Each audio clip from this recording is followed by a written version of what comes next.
Before the world was formed, before the stars were placed in the heavens, there was a time when all creation stood in harmony. The heavens were filled with songs of praise, and among the celestial beings stood one who was beloved, radiant beyond compare, Lucifer, the morning star. He was not yet the adversary of God, nor the deceiver of men. He was a guardian of light, a leader among the angels, created to reflect the glory of the Almighty. But this is the story of how that light was lost, how a son of heaven fell into darkness, and how his name became a whisper of fear among those who once adored him. The fall of Lucifer. The fall of Lucifer stood at the highest place in heaven, his presence illuminating the vast expanse. He was adorned in a robe of shimmering light, woven from the very essence of the stars. His wings, vast and mighty, stretched across the heavens, casting a golden glow upon the angelic host. He had been given dominion over music, his voice leading the heavenly chorus in hymns of worship to the Creator. But within him stirred a question, a thought that had never before existed in the heart of an angel. Why must we always look to him? Why are we bound to serve without question? Do we not have beauty? Do we not have power? The thought, though fleeting at first, took root.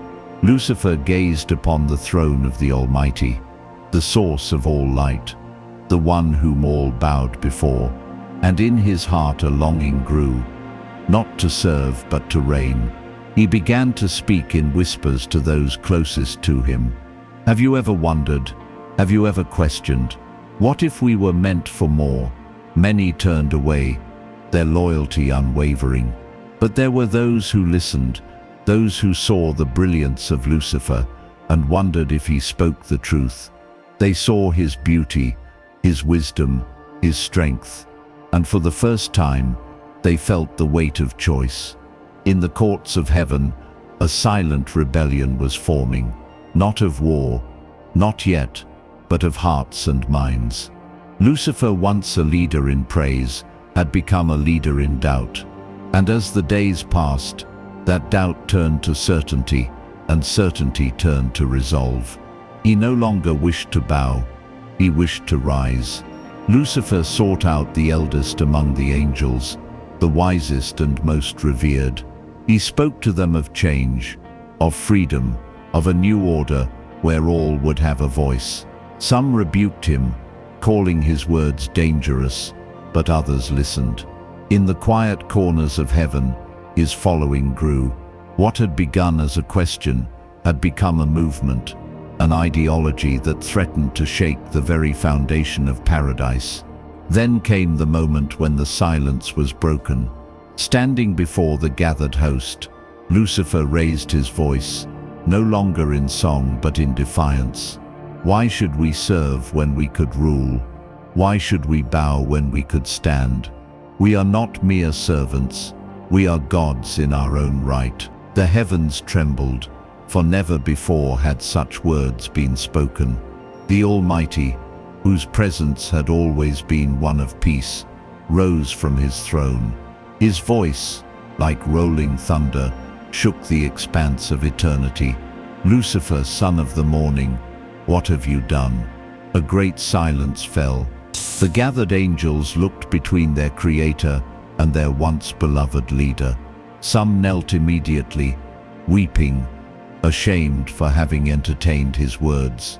Others stood beside Lucifer, their choice made. And then, in a moment that changed eternity, the heavens erupted in a great battle. Michael, the archangel, stepped forward, his sword blazing with divine fire. You shall not prevail, deceiver. Heaven belongs to God alone. And so it was that war raged in the heavens, not of mortal weapons but of power and will. Light clashed against light, the radiance of the Almighty against the brilliance of the fallen. The battle was fierce, but its outcome was certain. Lucifer and his followers were cast down from the heavens, their light stripped from them, their wings torn, their voices silenced. As they fell, The morning star, once radiant, now burned with fury and despair. He had sought a throne, but he found a pit.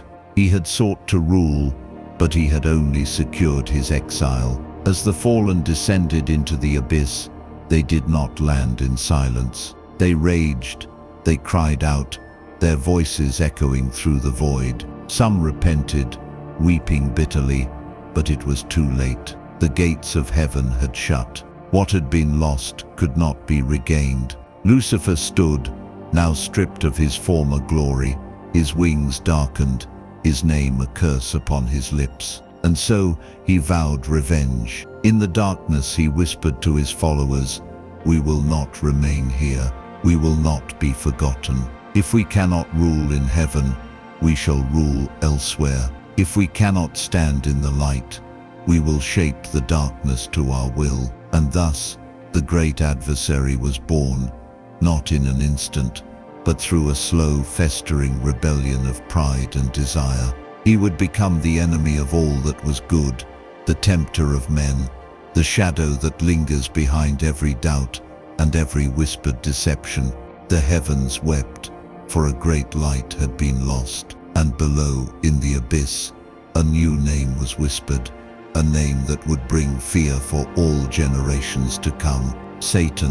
Thus the deceiver was born, not in darkness, but from the light itself. The story of Noah and the Great Flood is one of the most well-known accounts in biblical history, a tale of divine judgment, salvation, and renewal. The world had descended into wickedness, and so the Almighty, in his justice, sent the flood to cleanse the earth. Noah, chosen for his righteousness, was tasked with preserving life, gathering his family and pairs of every creature upon a great ark. But what if there was more to the story? What if not all life outside the ark was lost? This is the tale of the forgotten survivors, the ones history chose to ignore. The forgotten survivors.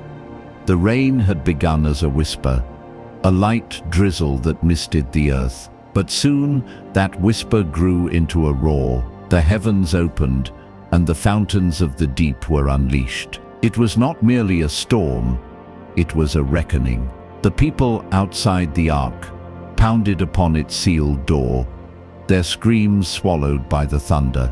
But Noah did not open it, for God had shut it himself. And so, as the waters rose, the land was consumed, the mountains swallowed, and all that once thrived was buried beneath an endless sea. But deep in the crevices of the earth, where caves twisted into forgotten places, a handful of souls found refuge. Among them were those who had believed in Noah's warning, but had not been granted entry. They had prepared in secret, hoarding food, seeking shelter in the highest peaks and the deepest caverns. As the world drowned, they clung to survival, their fate unknown to those who sailed upon the ark. Among them was Eliab, a stonemason who had once listened to Noah's words, but had hesitated in doubt. His family, too, had scoffed at the old man's warnings, but when the rains began, he had fled with his young son and a handful of others to the mountains. With them was an elderly woman named Mara, a healer who had been cast out by her own people for speaking of visions of a great flood, of a second chance for mankind. For weeks they endured, clinging to the rocks as the world beneath them vanished. The flood did not recede quickly. It lingered, shaping a new reality. Food became scarce, and hope wavered. But Mara, with eyes clouded by wisdom and time, spoke of purpose. If we live, it is by his will. Perhaps we too have been chosen.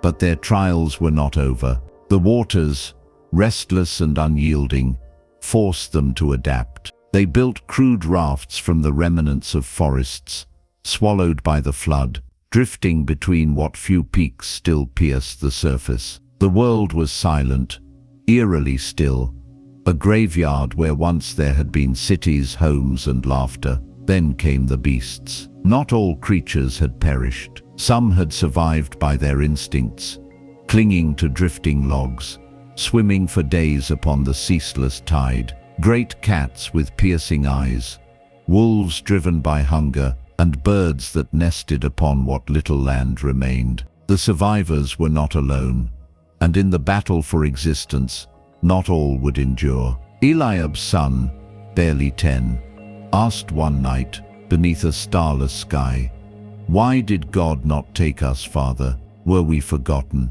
Eliab had no answer. He looked to the heavens, seeking the face of the Almighty, but found only the weight of silence. Yet still, he prayed, and still, he hoped. Months passed before the waters began to recede. The survivors, weary and worn, found themselves upon new shores, lands reshaped, unrecognizable. The ark had landed upon Ararat, and Noah and his family would soon descend, carrying forth their mission to repopulate the world. But elsewhere, unseen, the forgotten survivors stepped onto dry ground, their fate intertwined with a future that had not been written in Scripture.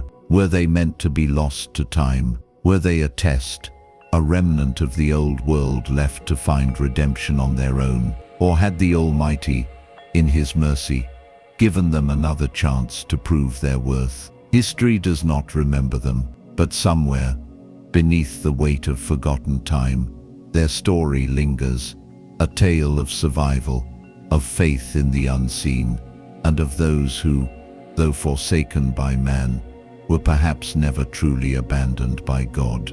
The story of David and Goliath is one of the most celebrated tales in history, a story of courage, faith, and an unexpected victory. A young shepherd boy, armed only with a sling and 5 smooth stones, stood against a giant warrior, striking him down with a single blow. It was the triumph of the weak over the mighty, the righteous over the wicked. But what if that was only the beginning? What if the story did not end with Goliath's fall? What if the giant had a brother, one who would stop at nothing to seek vengeance for the blood spilled upon the battlefield? This is the story of the giant's revenge. The giant's revenge. The giant's revenge. The valley where Goliath fell was silent after the battle. The Philistine army had fled, their confidence shattered by the death of their mightiest warrior. The Israelites rejoiced, lifting David upon their shoulders, singing praises for the young shepherd who had defied the odds. But beyond the horizon, where the shadows stretched long over the Philistine cities, another story was unfolding. Ishtob, Goliath's elder brother, had not been present at the battle. He had been away, leading a conquest along the borders of the Philistine lands. But when the news reached him, when he heard that his younger brother, the towering champion of Gath, had been slain by a mere boy, his heart burned with fury. "This cannot be," Ishtob growled, his fists clenching the hilt of his great iron sword. "A child cannot kill a son of Anak. The blood of giants does not fall so easily." His men whispered among themselves, uneasy. They had fought alongside Goliath many times, had seen him crush warriors beneath his feet, had watched entire armies tremble before him. That he had been felled by a single stone seemed impossible. But Ishtob did not waste time in disbelief. He called his strongest warriors, the remnants of the mightiest fighters among the Philistines. They were not an army of men, but of titans. Those who, like Goliath, were descended from the ancient Rephaim, the remnants of the giants who once walked the land. They did not flee as the others had. They did not cower at the stories of Israel's God. They thirsted for revenge. "Find the shepherd boy," Ishtob commanded. "Find him and bring me his head." David's escape. In the days that followed, David had returned to King Saul's court, now a hero among his people. Songs were sung of his bravery, and the people whispered that perhaps this young warrior was destined for more than tending sheep. But David, despite the praise, felt an unease in his heart. He had stood against one giant, but he sensed that the battle was not yet over. Then, in the dead of night, A scout arrived in haste from the borderlands. His tunic was torn, his face streaked with dust and sweat. "My lord David," he gasped, "a host of giants marches toward us. They bear the sigil of Gath, and their leader calls for vengeance. He seeks the slayer of Goliath." David's blood ran cold. He knew that the Lord had delivered him once, but could he stand against an entire legion of giants? He was but one man, and these warriors were not like the Philistines who had fled in fear. These were giants, men of war, trained from birth to destroy. King Saul, hearing the news, ordered his generals to prepare for battle, but even he seemed uneasy. "David," he said, his voice grave, "you have brought Israel victory, but this war is far from over. The giants come for you." David had a choice. He could stay and fight, leading the armies of Israel against the vengeful brother of Goliath, or he could flee, seeking wisdom and strength from the Lord. He chose the latter. With a small band of warriors, he journeyed into the wilderness, seeking the counsel of the prophet Samuel. For though David had faith, he also understood that victory did not come by strength alone, but by the will of God. The battle of the giants, Ishtob and his warriors marched across the land, leaving destruction in their wake. Villages burned, fields were trampled, and those who stood in their path fell beneath their iron blades. The Philistines, emboldened by their leader's fury, followed behind, eager to reclaim their honor. Then at the valley of Elah, the same valley where Goliath had fallen, the two forces met. The Israelite army, led by King Saul, stood against the might of the Philistine giants. The battlefield was tense, the air thick with the weight of impending war. Then Ishtob stepped forward. He towered over the men before him, his armor as dark as the night, his eyes burning with hatred. "Where is the shepherd?" he roared.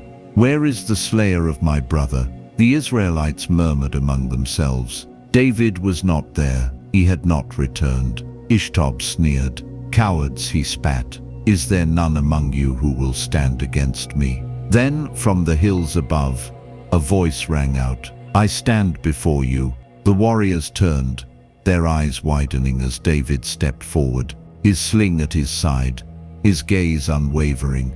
He had returned, but he was not alone. Behind him stood a force not of men but of faith, warriors who had come in the name of the Lord, men whose hearts burned with righteousness. The battle that followed shook the earth. The giants, though mighty, had never faced an enemy like this. The Lord fought for Israel, and though the enemy was strong, the hand of God was stronger. Ishtob and his warriors fell, their vengeance swallowed by the justice of the Almighty. And so, the tale of Goliath's revenge came to an end. But it was not won by strength alone. It was won by faith, by the will of the Lord, and by the unwavering courage of a shepherd boy who would one day be king. The Exodus is a story of deliverance, a tale of a people led from bondage into freedom by the hand of God. Moses, chosen by the Almighty, confronted Pharaoh and called down plagues upon Egypt until the Israelites were finally set free. But what if the story had taken a different turn? What if Moses had not been the only leader of the Israelites? What if another figure rose alongside him, challenging his authority and questioning his faith? This is the tale of two leaders, one chosen and one who sought to forge his own path. The rise of Asher. In the shadow of Moses stood another man, Asher, a son of Israel who had long suffered under Pharaoh's cruel hand. He had been a stonecutter, his muscles hardened by years of toil, his back scarred by the lashes of his taskmasters. But unlike many of his people, Asher did not pray for deliverance. He prepared for it. While Moses spoke of miracles and divine power, Asher spoke of strength, of rebellion. "We do not need plagues and wonders," he whispered to those who would listen. "We need only our own hands, our own will to break the chains that bind us." When Moses returned from the wilderness, staff in hand, proclaiming the words of the Almighty. Asher watched with wary eyes. He saw the miracles, the Nile turning to blood, the frogs, the locusts, but he also saw the fear in Pharaoh's heart. And to him, it was not faith that would free his people, but force. Why wait for Pharaoh to yield, he asked his brothers in secret. Why watch as Egypt suffers, when we could take our freedom by sword and fire? Some agreed. Others hesitated, but as the plagues ravaged the land, Asher's following grew. And when at last Pharaoh released the Israelites, he marched alongside Moses, but not as a follower, as a rival. The journey into the wilderness, the Red Sea parted before them, and the people of Israel crossed on dry land, their voices raised in praise. But as the waters closed behind them, drowning Pharaoh's armies, Asher remained silent. To Moses, this was proof of God's power. To Asher, it was a sign that they were on their own now. The wilderness stretched before them, vast and unyielding, and he knew that miracles alone would not sustain them. As hunger and thirst crept upon the people, murmurs of doubt spread. "Where is this land of milk and honey?" they asked. "Did we leave Egypt only to perish here?" And Asher, seeing his moment, rose to speak. "Moses leads us in faith, but faith does not fill our bellies. We must take our survival into our own hands. There is land beyond this desert, fertile and rich. Why wander when we could claim it?" Some listened, some wavered. Even among the elders there was talk of returning to Egypt, of seeking another way. And so the people were divided. Some who followed Moses, trusting in the unseen, and others who followed Asher, trusting in their own strength. The trial of the two leaders, the breaking point, came at the foot of Mount Sinai. Moses ascended the mountain, called by God to receive the law. The people waited, but the days turned to weeks, and uncertainty festered. "He has left us," Asher declared. "We are alone. We must act." He gathered those who followed him and led them away from the mountain, seeking a land they could claim as their own. No more waiting for a promise that may never come. "We will make our own destiny." But Moses returned, and when he did, he found the people divided, some faithful, others gone. And with him, he carried the tablets of the law, written by the hand of God himself. "Where is Asher?" he asked. "He has taken those who lost faith," the elders replied. "He leads them away to seek their own land." Moses closed his eyes. Then they are lost. The fate of Asher's followers. Asher led his people into the unknown, but without the presence of God, they struggled. The land was harsh, the enemies fierce, and soon they found themselves wandering once more, not by divine will, but by desperation. Asher, once so certain, felt doubt creep into his heart. Had he been wrong? Had he led his people away from salvation? Then one night, as he looked upon the stars, he heard a voice, not in fire, not in thunder, but in a whisper. "You sought your own way, but my path was already made. Return, and you shall be forgiven." Asher knew it was the voice of the Almighty.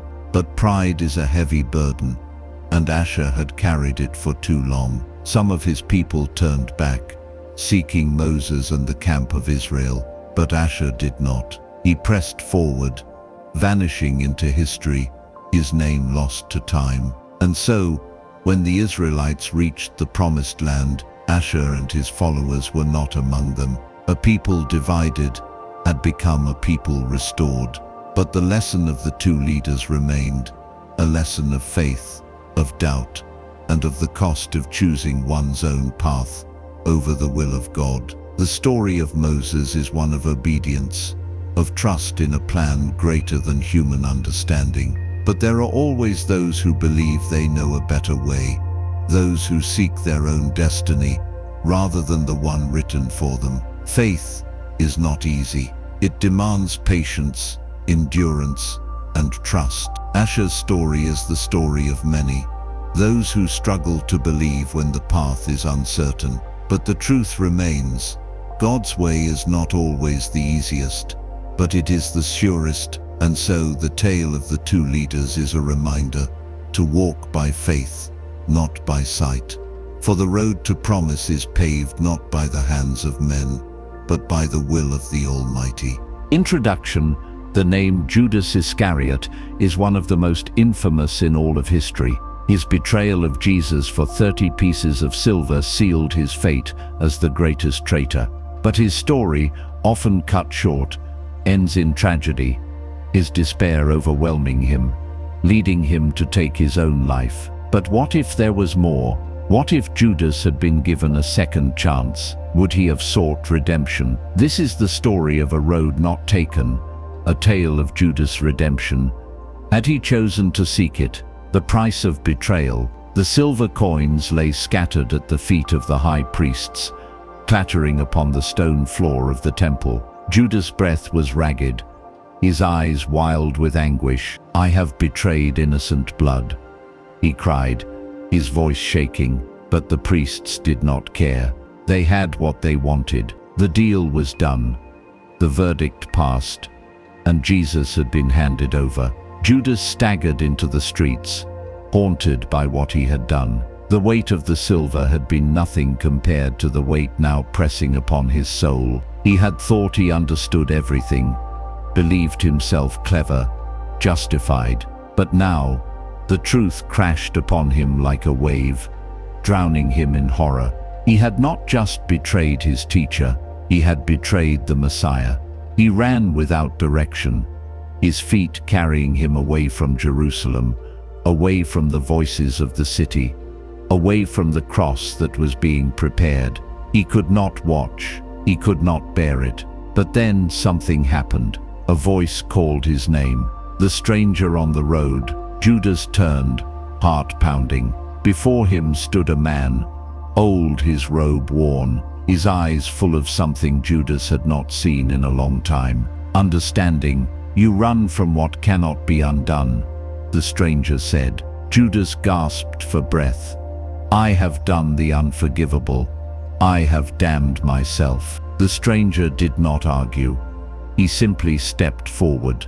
"Do you seek redemption, Judas? Do you still believe?" Judas shook his head violently. "There is no redemption for me. I have betrayed him, the Son of God. I deserve nothing but death." The old man sighed. "Then why do you still breathe?" Judas faltered. The question struck him like a blow. Why had he not ended it already?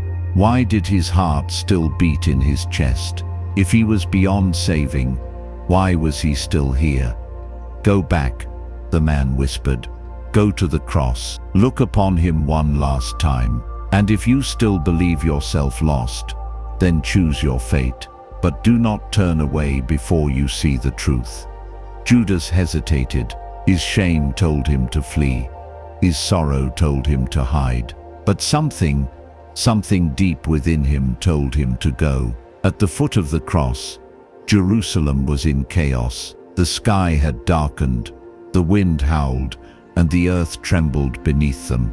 Judas pushed through the crowds, his hood pulled low, his face pale and drenched with sweat. Then he saw him. Upon the cross, bloodied and broken, Jesus hung between two thieves. His body shuddered with each ragged breath. And yet his eyes, when they opened, still held something unfathomable. Something Judas did not deserve to see. Mercy. Judas fell to his knees, his vision blurred with tears. He wanted to scream, to confess before the crowd, to beg for the punishment he deserved. But his voice failed him. He could only watch. Then Jesus spoke. "Father, forgive them, for they know not what they do." Judas sobbed. How could he still forgive, even now, even as he suffered? Then Jesus turned his gaze downward, sweeping across the crowd. For one fleeting moment, his eyes met Judas, and Judas knew this was not the end. A different choice. Judas fled once more, but this time not into despair. He did not seek the tree where his fate had been written in sorrow. He ran to the only ones who might understand, the disciples. They recoiled at first, their grief turning to anger.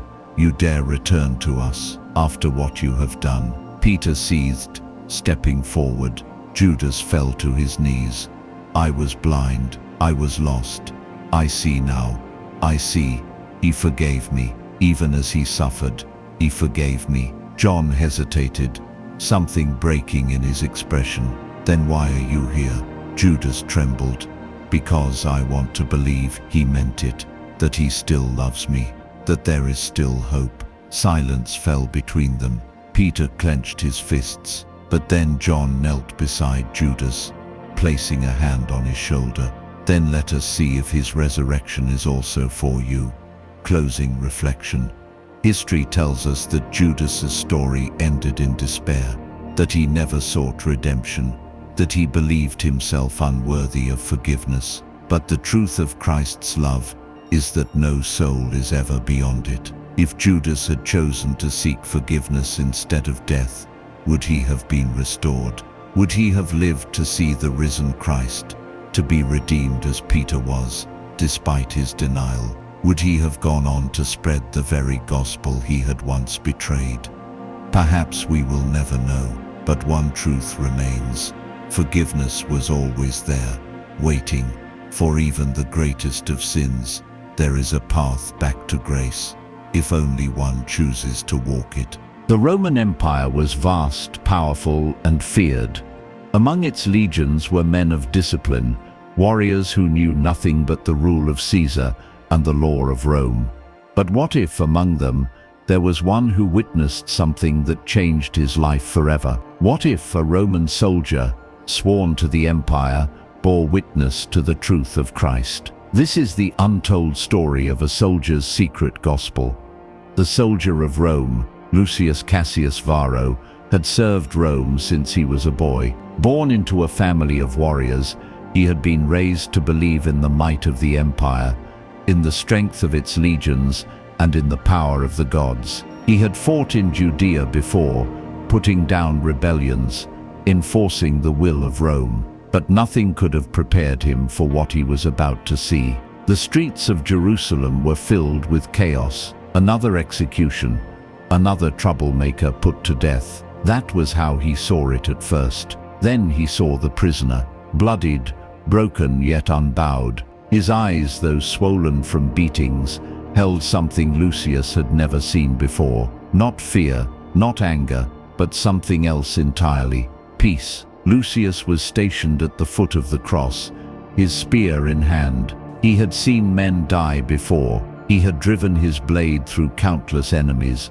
But as the hours passed, as the sky darkened and the earth trembled beneath them, he felt something he could not explain. And then the man spoke. "Father, forgive them, for they know not what they do." Lucius froze. His grip on his spear tightened. Something stirred inside him, a feeling he had long buried. Guilt, doubt, fear. Who was this man? The hour of death. The sun vanished. The world trembled. The air was thick with something unseen, something unnatural. The soldiers around Lucius muttered prayers to their gods, but none of them could shake the feeling that they were witnessing something beyond mortal understanding. Then, with a final breath, the man on the cross cried out, and in that moment, Lucius felt the weight of the unseen press down upon him. Thunder split the sky. The temple veil tore in two. The ground beneath his feet cracked. Lucius fell to his knees. Truly, this was the Son of God, a secret kept. After that day, Lucius was not the same. He did not speak of what he had seen, but it haunted him. The words of the crucified man echoed in his mind. Forgiveness. Who was he that such a man would forgive him? A Roman, a soldier, one of those who had nailed him to the wood. As the days passed, rumors spread. The tomb was empty. His followers claimed he had risen. Lucius had seen the stone rolled into place. He had known the weight of Roman steel and the finality of death. And yet something within him whispered that it was true. He could not forget. He could not move on. So he sought out those who knew him, the followers of the man called Jesus, the soldier's gospel. It was in secret that Lucius came to them. "Why do you seek us?" a voice asked in the dark. Lucius hesitated. He had no answer, only the weight upon his soul. "Because I was there, because I saw him, and because I cannot go back to who I was." The door creaked open. Inside he found men and women, eyes filled with fear and hope, and among them a man named John. "You were at the cross?" John asked. Lucius nodded. John studied him for a long moment before finally speaking. "Then you are not here by accident. You were meant to see." And so, Lucius listened. He heard of miracles, of teachings, of love that defied all reason. He heard of resurrection, and for the first time in his life, he questioned everything he had ever known. Then John placed a hand upon his shoulder. "You are not the first soldier to witness the truth, but perhaps you are the first to believe." The choice, Lucius knew what it meant to walk this path. Rome had no tolerance for traitors, for those who defied the will of Caesar. If he left, if he abandoned his duty, he would be hunted. But he had already made his choice. He had made it the moment he fell to his knees at the cross. One night, under the cover of darkness, he left behind his armor, his sword, his name. He became a wanderer, a seeker of truth, carrying the story of what he had seen. His gospel was never written, but it lived in whispers, in the words he spoke to those who would listen. A Roman soldier turned disciple. Closing reflection. History does not remember Lucius Cassius Varro. His name is lost to time. But how many others were there? How many among the enemies of Christ saw the truth and turned from their old ways? Faith is not reserved for the righteous alone. It reaches even the most unlikely of souls. Even a Roman soldier, sworn to Caesar, can be called by the voice of God. And perhaps, somewhere in the hidden places of history, the story of a soldier's gospel still lingers. Paul the Apostle, once Saul of Tarsus, was one of the most influential figures in early Christianity. His letters, his journeys, his sufferings for the gospel, all are well recorded. But history tells us that he was imprisoned in Rome, awaiting execution. His final days are said to have been spent in chains. But what if there was more? What if Paul had a hidden mission in his last days, one that was never recorded? This is the story of a mission lost to time, of a final purpose carried out before the sword fell. The prisoner of Rome, the cell was dark, damp, and cold. Chains rattled as Paul shifted against the rough stone wall. He had seen many prisons in his years of ministry, but this one, this Roman cell, would be his last. Outside, the city bustled with life. The empire stood at its peak, its people unaware that within these walls sat a man whose words would outlive Rome itself. Paul, the messenger of Christ, awaited his fate, but he was not finished yet. The secret visitors. Late at night, when the guards had grown weary, a shadow moved outside his cell, a whisper in the darkness. Paul. He opened his eyes, calm. He had expected them.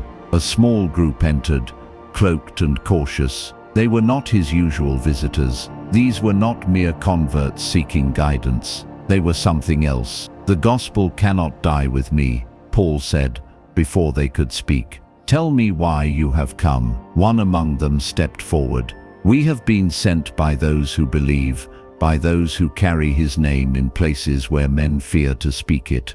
There is a mission, Paul, one that only you can complete." Paul's eyes gleamed.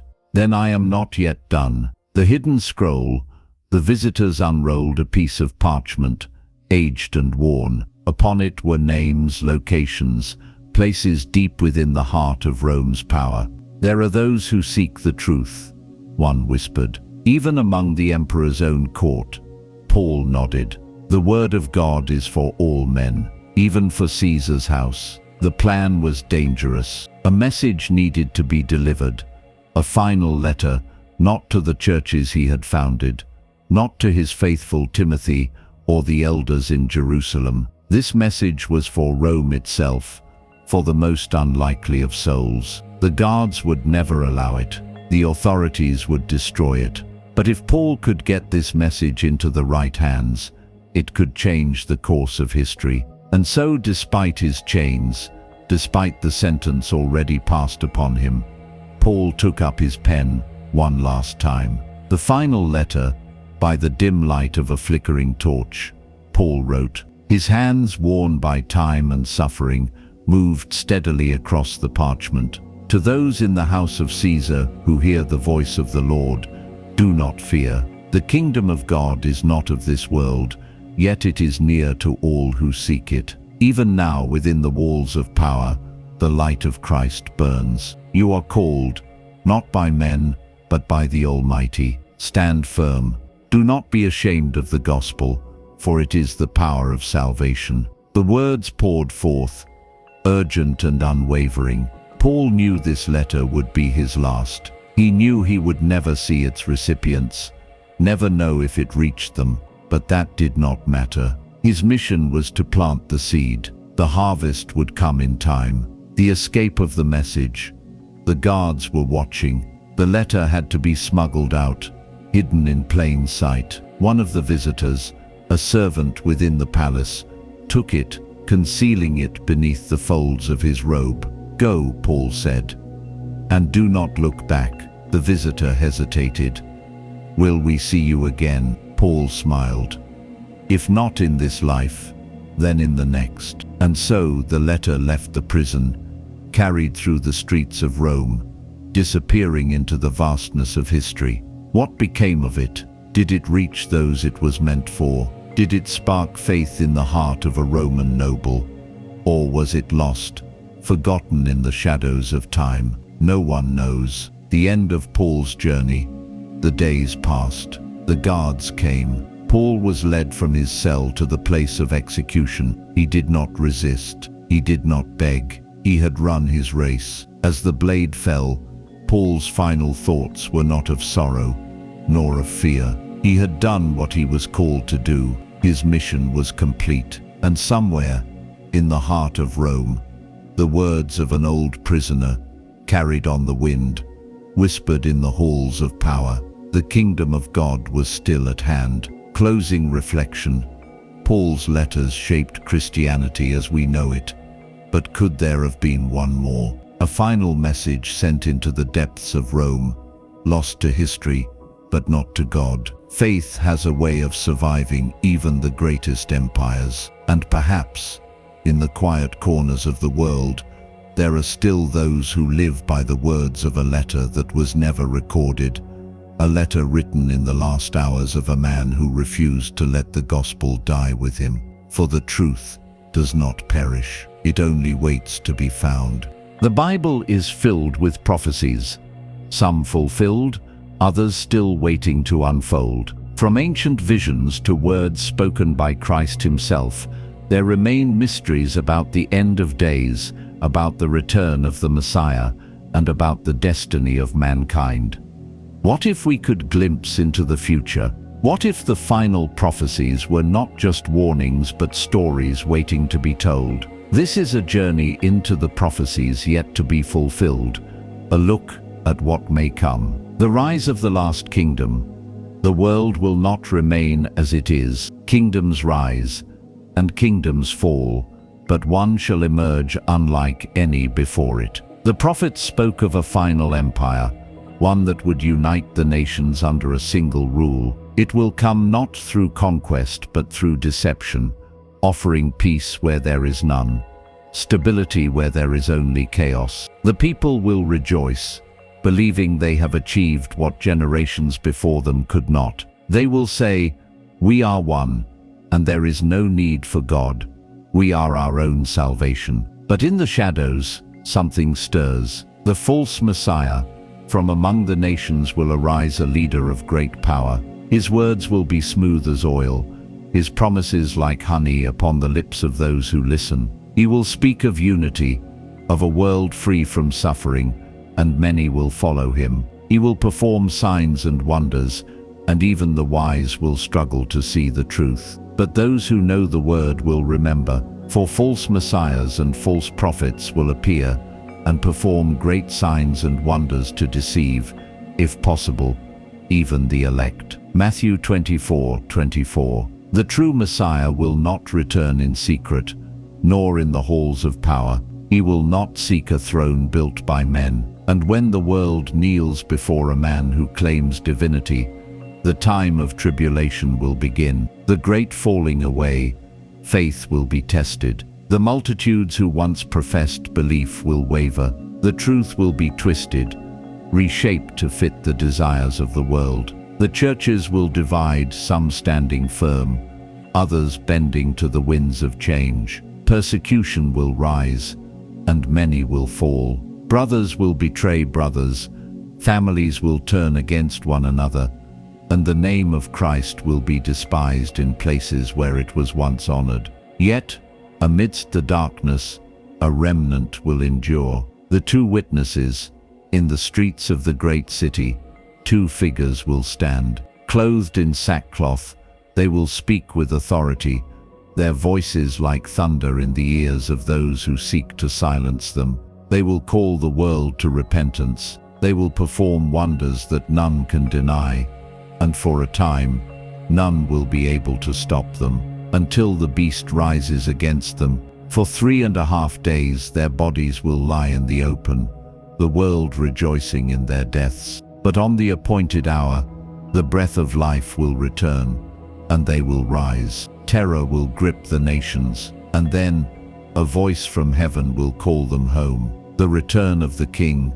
When the heavens split open, it will not be with whispers, but with a roar. The one who was promised will descend, not as a lamb, but as a lion. His eyes will burn with righteousness, his robe dipped in blood, his name written upon him, King of Kings and Lord of Lords. The armies of the earth will gather against him, but they will not stand. The battle will not be fought with swords, nor with the weapons of men. With a word, the forces of darkness will be undone, and the kingdom of this world will become the kingdom of our God, and he will reign forever.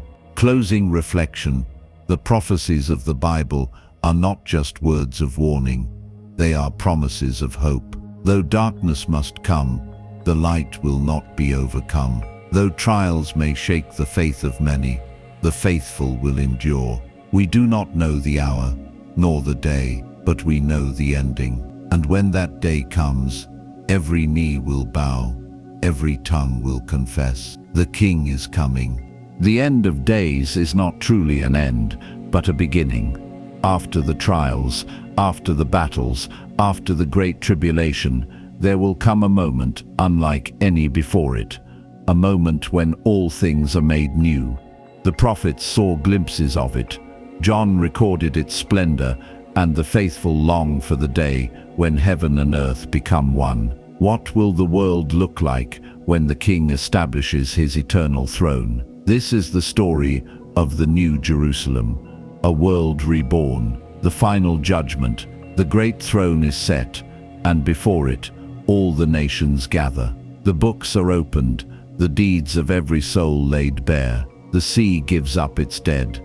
The earth yields all who ever walked upon it. The righteous stand in awe, clothed in light, their names written in the book of life. The wicked tremble, for justice has come at last. Before the throne, every secret is revealed, every action weighed. Those who lived in darkness now face the unyielding light of truth, and none can deny what is written. Some cry out for mercy, but the time of repentance has passed. Then a voice, like the sound of rushing waters, calls out, "It is finished." The old world, stained with sin, broken by rebellion, passes away, and in its place, something new begins to take shape. The heavens tremble, the stars burn with divine fire, and the very fabric of creation shifts as the curse is lifted forever. The battle of ages has ended, and only the righteous remain. A city from heaven,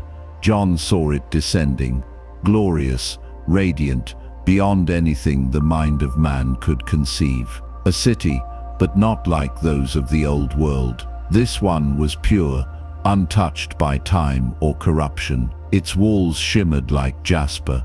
Its gates stood open, inviting the faithful home. The streets gleamed like gold, clear as glass. Rivers of life flowed through its heart, and upon its banks, the tree of life stood once more, its leaves bringing healing to the nations. The city stretched beyond sight, yet every soul would find their place. No one would be lost, no one forgotten.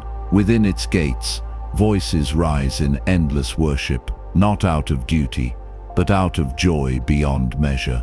The voices of angels and redeemed souls blend into a harmony never heard before. Every sorrow is undone, every longing fulfilled. No temple was there, for the Lord himself was its light, his presence its sanctuary. No walls divided the people, for there was no need for protection. The enemy was gone forever, and fear had no place in the new world. This was no dream, no mere vision. This was the kingdom at last, the undoing of death.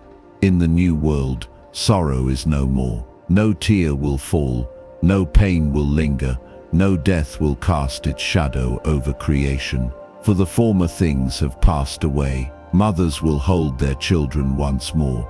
The sick will leap with joy, and the weary will find eternal rest. Time itself seems to stand still, not in monotony, but in perfect fulfillment. Each moment is an eternity of peace, yet life flows endlessly, never stagnant, always new. The creatures of old, lions, lambs, eagles, and beasts yet unseen, dwell together in harmony.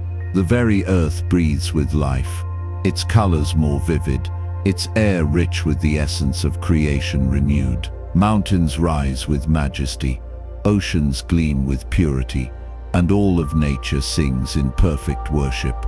And in the midst of it all, the voice of the Almighty will proclaim, "Behold, I make all things new." The eternal reign, the nations will walk in the light of the city, and the King will dwell among his people. There will be no need for sun or moon, for the glory of God will illuminate all things. Every step taken is in his presence, every thought aligned with the joy of eternity. No war, no fear, no hunger, only peace everlasting.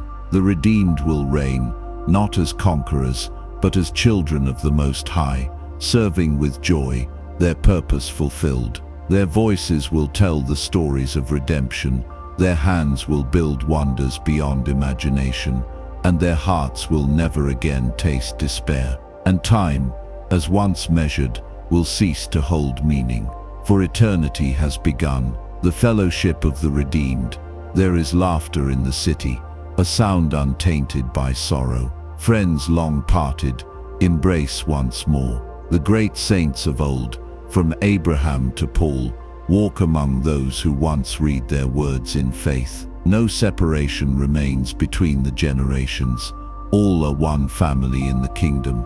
Conversations echo through the gardens, stories of trials overcome, of faith rewarded. Every redeemed soul carries a tale, a journey through darkness that led to this eternal dawn. The mysteries once pondered are now unveiled, and the questions of time are met with the wisdom of the Almighty.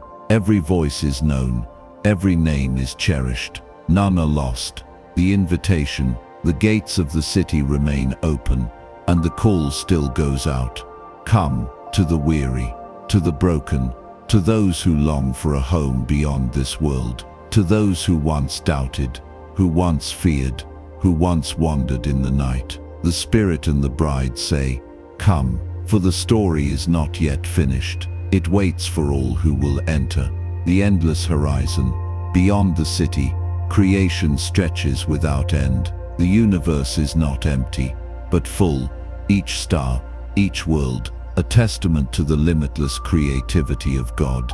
What wonders await beyond the gates? What adventures will unfold in a realm without end? Perhaps the redeemed will explore the cosmos, not as conquerors, but as stewards of a perfected creation. Perhaps new stories will be written, new songs composed, new discoveries made, forever and ever.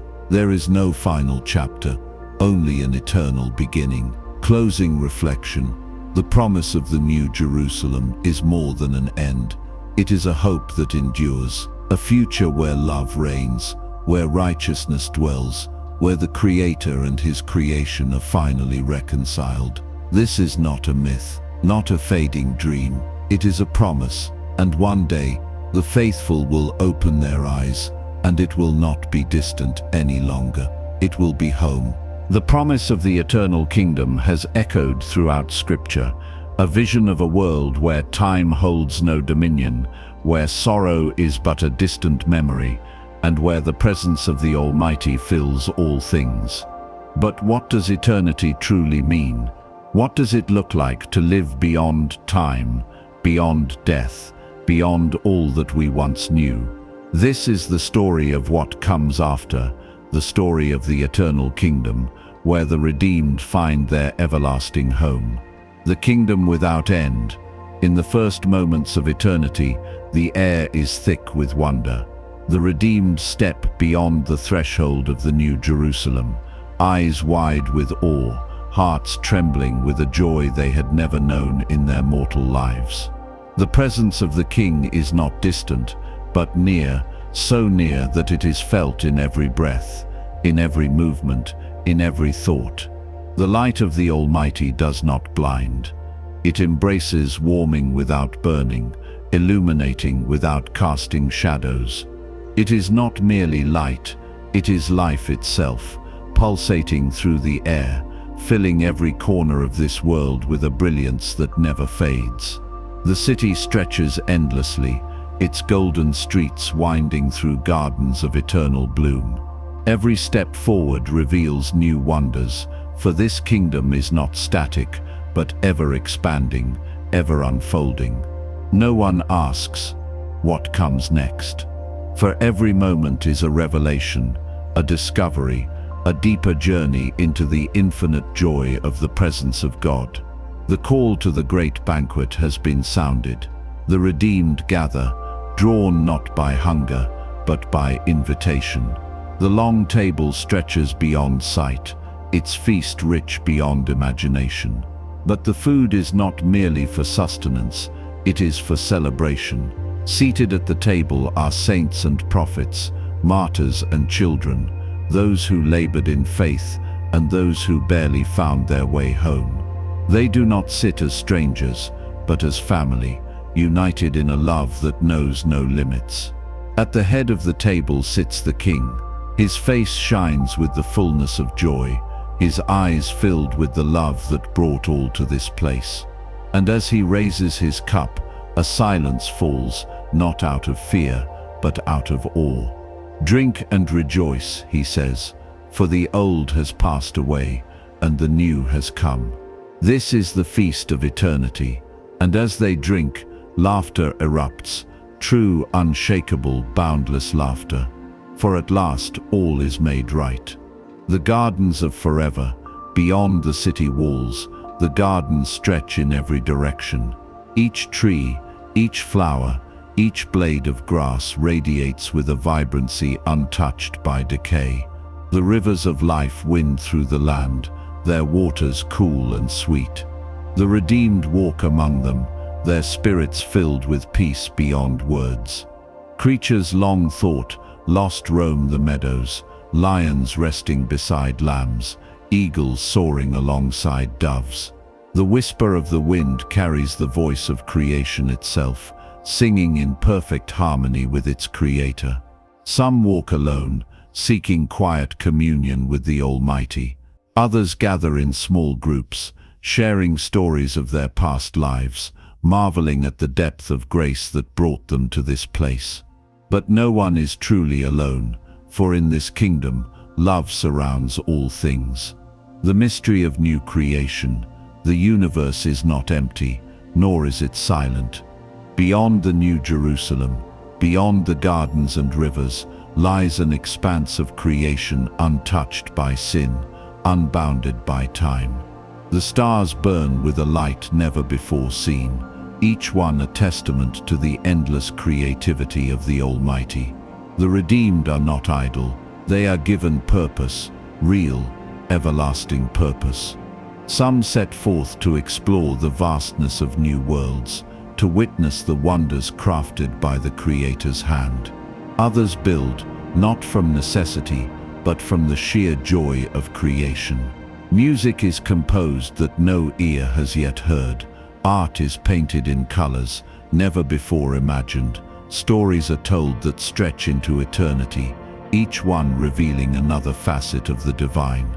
There is no end to what can be done, for eternity is not stagnation. It is endless, boundless life. The reunion of souls at the heart of the eternal kingdom.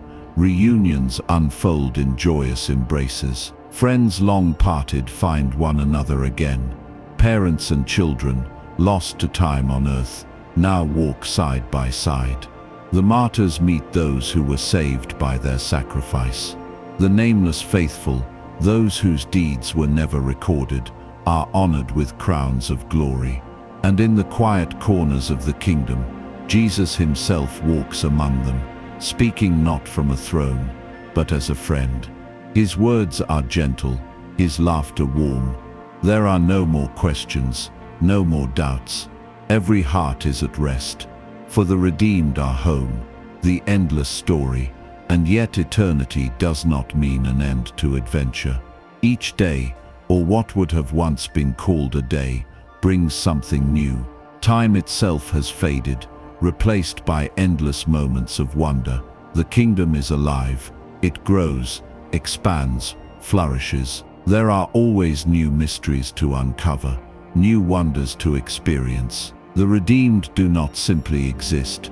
They live, truly live, in a way they never could have imagined before. And in the heart of it all, the King reigns, not from a place of distance, but from a place of closeness, walking with his people, laughing with them, rejoicing in the eternity they share. The final word, in the beginning there was a plan for redemption, for restoration, for a kingdom that would never end. Now, that plan is fulfilled. The enemy is defeated, the curse is undone, sin is no more, and the eternal kingdom stands, unshakable forever. The faithful have entered their rest, but it is not rest as the world once knew it. It is a rest filled with life, with joy, with love that never fades. And beyond the gates, the journey continues, for eternity is not the end. It is only the beginning. Closing reflection. The promise of the eternal kingdom is not one of empty paradise, but of fullness of joy, of purpose, of love beyond measure. The story of redemption does not conclude in stillness, but in an everlasting adventure with the Almighty. This is the hope of the faithful. This is the promise of eternity. And one day, it will be reality.